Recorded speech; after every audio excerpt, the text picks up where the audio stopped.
Um, Good day, everyone. Trust you are doing good.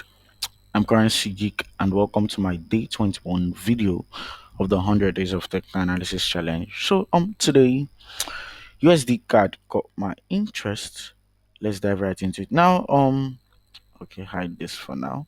Okay, you remember some week or days back, I guess, I did an analysis on USD card, which was too short to close that gap. Then I expected a reversal to the upside, and it played out nicely, even though it didn't play out fully like I expected. It did play out um to some good amount of pips. With that known, um I'd love to do an analysis on it again, but this time the analysis I'll be doing is also to go short, not long anymore. I missed this whole move to the upside because I didn't really keep USD card on my watch list for a while. I just missed all of this, but I did catch most of this move to the downside. Let's get right into it so I can actually delete all of this. Sorry, then go to the weekly time frame where I do most of my analysis. To the weekly time frame now. Yes, so up to the weekly time frame, we can see sorry, we can see how price has been moving impulsively to the upside. Then all of a sudden we had this inside bar candlestick patterns here before we had this drop to the downside. So looking closely at price, there is a buy zone at this area, right? Yeah. Yes. So this was the buy zone that actually was my target for the short. So this buy zone was the major target for my short on USD card. But this buy zone will be making reference to it once again. Um Knowing that we have a buy zone, yeah, which price did react to it over the few weeks, yeah. It's rejected and started moving to the upside. If we look closely at price, we'll see there is an M pattern formation here. So we have an M pattern formation right here from this. Right, yeah, so we had an M pattern formation and it's currently moving on a retest back to the neckline. When we have M pattern formations, I've explained this over and over and over and over again, and I would do well to explain it over and over again because I believe when something is being repeated or said in processes to people, they tend to understand the concept and the deal or things behind it. So if we have an M pattern, it's known or well said that it will surely move, then come back for a retest of the neckline, then project downward further. And if we do have a W pattern, it will come back for a retest on the neckline before projecting on the direction it's supposed to move. So with this known or said, now on USD card, I'll be looking to go short. I already missed this move to the upside, so I'll be looking to short at the neckline. I'll just quickly switch my chart to a line chart and pick out this area of structure right here, this last level here, because there is a huge tendency that price will get to this neckline level. So that's actually the neckline level. Yes, so that's the neckline level. I can tag this as neckline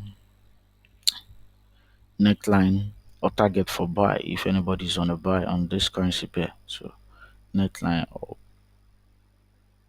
my internet connection. So okay, yes, we had neckline. So this is where I'll be looking to actually monitor price action. Now, with this known on the weekly time frame, I can go down to the daily time frame right now and actually look for more confluences or um more sentiments that there is a huge tendency that price might get to this level. Now, if we look closely at price, we had this impulse and correction, then an impulse we just broke this area of structure right here. If anybody would be looking to actually go long on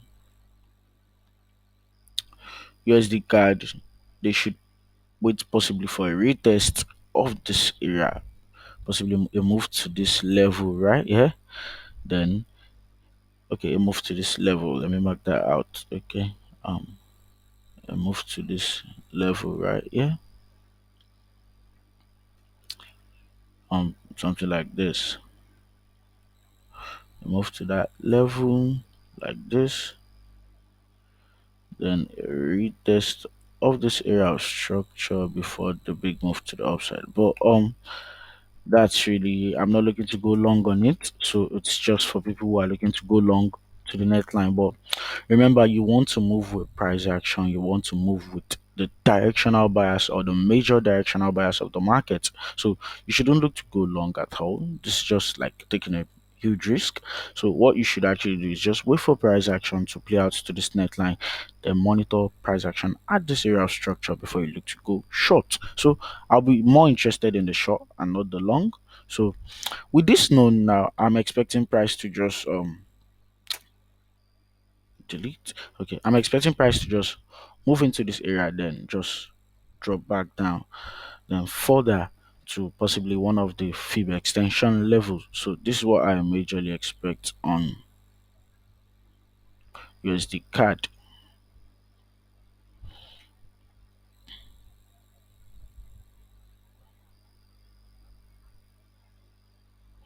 Okay, so I expect a move to the upside, then it plunges down further into price. Now, with this known, I'll be monitoring just price action at the neckline, this area of structure right here. I'll be monitoring price action there so I can see what the market actually has to offer based on my bias.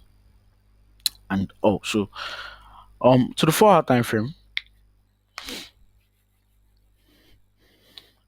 see now price has just broke this level. Let me just zoom this out a little bit. Okay. Now, seeing how price broke this level right here, there has been no retest at all. So I still expect price to project a little bit further, then come back for a retest of this structure it broke before projecting higher to the neckline. Then I look to go for a short. So this won't just take, it might take a few days, 2 or 3 days to actually play out to this area of structure here before I look to short. And I'm cool with waiting. It's all about patience. Your patience matters a lot in the market. If you're not patient, then I don't really think Forex is for you. So um knowing that this is what I actually look at, I expect price to just move into this upside, then actually plunge down further. Now to the 1 hour time frame, just to get clarity. So if we do look at the 1 hour time frame from this area of structure, yeah, okay, there has been a retest on the 1 hour time frame. So on the 1 hour time frame, yeah, there has been a retest which even closed below lower of the structural area, and before it did plunge up. So before it should move up, I mean. So my bias on USD card will be to go short on it. After the whole buy move has happened, I'll be looking to go short on it at the neckline. So if you do have a sentiment different from mine or in an alignment with mine, please do drop it in the comments down below. I'd love to hear your sentiment, and please do like and follow